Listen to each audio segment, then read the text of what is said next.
Google just patented a search engine that keeps searching even after you close the tab.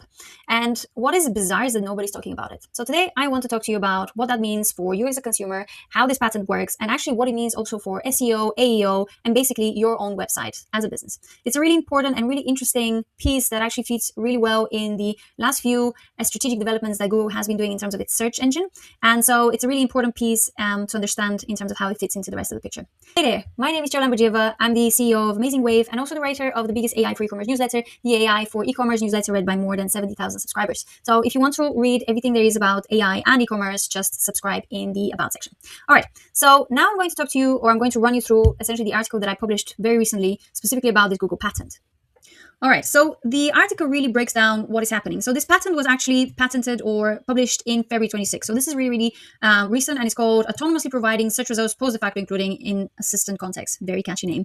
Now, what basically this means is that the system identifies 6 triggered scenarios, and they both basically do the same thing. You search for something and the results weren't good enough. If Google decides that either the information is not reputable enough or to a high quality enough, then Google is going to store that search query for you, identify or connect it with your profile, and then essentially go and continue searching for that information until it surfaces a good enough result, and then it will resurface that later on for you. And it can be in a completely unrelated search that you're doing, and Google will basically be like, hey, do you remember that time when you searched for X, Y, and Z? Well, now I found your search results. Now, this is really important when it comes to thinking about SEO, because what basically SEO has been a lot about is being timeliness and basically publishing timely articles based on search queries that start trending. So the reality is that now posting speed is kind of based on this pattern, and if this indeed gets applied, it becomes less important. And so actually it's all about quality. And this is actually something that I write a lot about when it comes to AEO and geo optimization, because I feel like, there's obviously a lot of conversation about optimizing for search engines. But I feel like a lot of the people talking in the space are prioritizing, obviously, efficiency with getting as much as possible AI-generated content. But actually, more and more in the last few months, I read more about not just Google, but also ChatGPT and other AI search engines.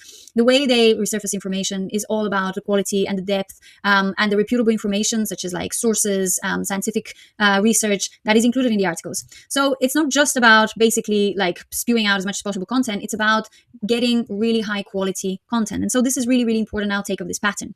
The other outtake of this patent is that the error attribution is going to become a little bit of a nightmare, because let's face it, it's already kind of become a nightmare. But now we have a search that happens. Google doesn't provide any results or anything that really recommends to the user, and then it resurfaces that 3 months later. Basically, how would we ever track this? So this is going to be a bit of a mind bog for anyone who is working in data and attribution.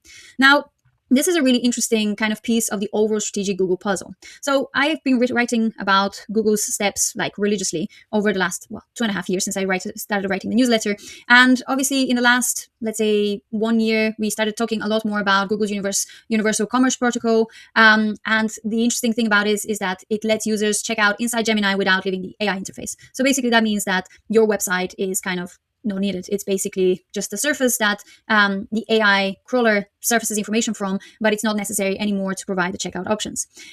Now, what was really interesting is that about 6 weeks ago, maybe a little more, again, I published a article which was about their other patent, which was about the fact that they have just patented a system which, if they deem your website is not of optimal quality, this is particularly to do with e-commerce, if they deem your landing page is not of optimal quality to achieve the conversion, they will actually generate an AI-generated landing page, which basically Google will autonomously replace your page with the advertiser's landing page in order to achieve this conversion.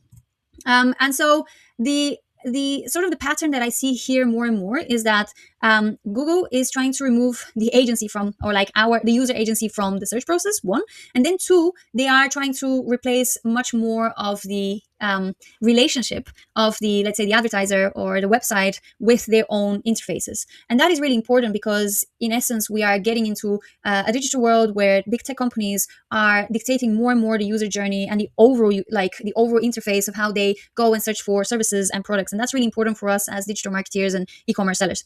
Now, and it's interesting because this is not, just Google. We can see that definitely Amazon is striving for the same level of, let's say, independence, or removing the, I would call the sort of the authority or the agency of sellers, and of buyers. They introduced Amazon Rufus Auto Buy recently, which basically operates in the same logic. If Amazon or like Rufus basically finds a product that meets the requirements you have preset, then it will just buy it for you. So this is like a really crazy development. So in terms of just practical implications of this pattern, I mean, obviously it's just a pattern right now. So this is not yet rolled out, but I feel like the writing's on the wall, and basically where this is heading is very, very clear. The first thing that I think anyone in the space, like e-commerce or not, should think about when it comes to content on your website, content quality is key. It's not just about having high volume, it's about really going into the depth and the defensibility of that content. So this is like, I would say, pivotal point number one. The second one is that, again, like it goes back to timing. It's not about getting the fastest content out there. It is really about content that like ticks off the boxes that Google sees as or considers as quality content. And the third one, which I think is very, very, very scary for anyone who works in any organization that has been drawing traffic from Google, which is basically, let's face it, anyone that sells online anything, is a user relationship is migrating to the assistant. And that is a far more complicated question and like a thought process and actually like a longer strategic piece. And it really goes back to like, how do you own your audience? And, I can see this actually happening across a lot of platforms, not just Google, but also like social media platforms. They're trying to own more and more the relationship with the user. And so it's really important to start thinking about how you can mitigate or diversify your user relationship. So anyway, this was from me. I think this is a really important development. If you want to check the original article, I'll put it into the about section. If you want to subscribe to one or both of my newsletters, again, they will be in the subscribe section. And if you want to watch more of these updates and be on top of everything that is to do with AI in e-commerce, AI in marketing, and AI in AEO or GEO, you can subscribe to my channel. All right. Thanks for watching, and until the next time.